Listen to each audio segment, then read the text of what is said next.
Halo teman-teman semuanya, Assalamualaikum warahmatullahi wabarakatuh. Balik lagi bareng saya Nurdin Hairudin. Dan sudah hampir 3 bulan saya nggak ngonten. Saya nggak sharing lagi di YouTube ini. Mohon maaf karena memang sampai akhir tahun ini nampaknya waktu saya tidak terlalu cukup untuk saya sharing. Karena memang ada beberapa pekerjaan yang tidak bisa ditinggalkan dan itu menyita waktu cukup besar di antara aktivitas-aktivitas yang saya lakukan.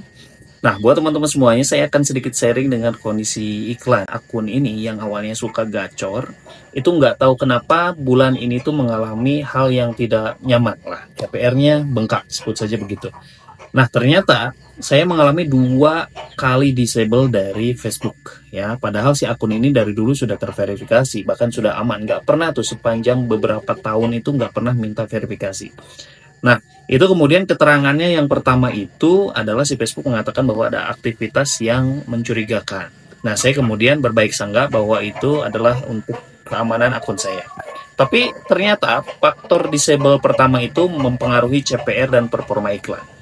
Lalu kemudian performa iklan masih dalam batas ambang yang wajar ya, artinya angka profitnya masih ada lah ketika menjalankan iklan.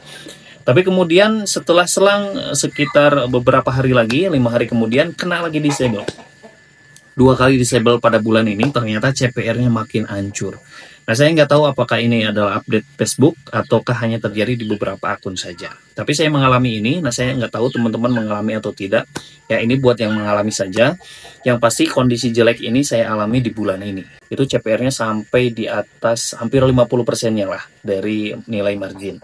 Nah, buat teman-teman semuanya, mungkin pertama yang dari pengalaman ini yang bisa saya ambil hikmahnya, yang pertama adalah pastikan bahwa si akun ini aman ya. Jadi akun Facebook teman-teman pastikan aman, verifikasi 2 faktornya ini diaktifkan. Dan jangan sampai ada aktivitas-aktivitas rules yang menggunakan tools pihak ketiga gitu ya. Ini akan sedikit banyak mempengaruhi sebetulnya. Memang tidak berpengaruh langsung, tapi saya kemarin itu pas bulan itu menggunakan tools orang lain ya. Nah, kayaknya ada hubungannya nih antara tools ini dengan si akun saya, gitu ya, karena kan terhubung ya, memiliki akses. Nah, saya nggak tahu apakah itu berpengaruh atau tidak, tapi yang pasti saya jelek bulan ini tuh pas saya beli tools itu.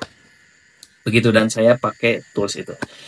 Lalu kemudian poin yang kedua adalah terkait alat bayar, teman-teman. Nah, alat bayar ini pastikan saldo selalu ada, apalagi kalian memiliki batas threshold.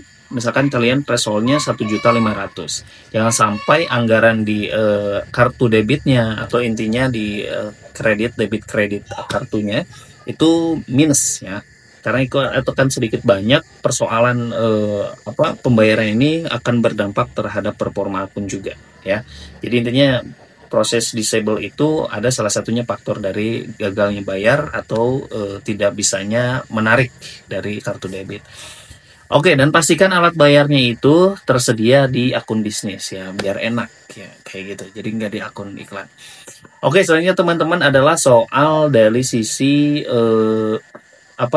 campaign yang dibuat. Nah, ini penting nih. Jadi ada yang mengatakan perbanyak ads konten, perbanyak adset. Nah, ini juga sebetulnya tidak salah ya, tapi yang saya alami gitu ya, semakin banyak adset itu maka akan menggerus nilai CPR. Jadi kalau misalkan kalian ingin membuat iklan, pastikan adsetnya dikit aja ya. Misalkan teman-teman gunain 2 aja, itu udah cukup ya. 2. Nah, kalau ads kontennya bebas ya. Nah, jadi di adset ini posisinya yang menentukan CPR akan ringan atau mahal itu adalah dari sisi jumlah adset. Semakin banyak adset, maka akan semakin besar angka pembagi antara spend iklan. Jadi akhirnya makanya banyak CPR bengkak karena adsetnya terlalu banyak. Nah, itu kemudian selanjutnya adalah dari sisi targeting. Nah, buat teman-teman semuanya yang biasa menggunakan Broad, ya ini bentar lagi azan ya, kebetulan saya lagi maghrib di sini.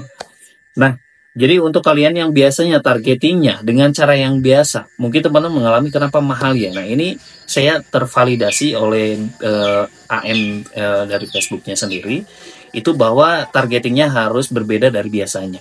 Gitu ya. Kalau misalkan teman-teman tidak pernah menggunakan interest, coba gunakan interest. Jadi misalkan kalian menggunakan 2 adset, 1 broad, 1 interest. Nah, interestnya cukup 1 aja yang dipasang. Nah, ini akan cukup bermanfaat buat teman-teman semuanya. Oke, karena di sini sudah mulai azan maghrib, saya terima kasih. Mudah-mudahan bisa sharing lagi. Mohon maaf ini karena memang sampai akhir Desember kayaknya akan terlalu padat.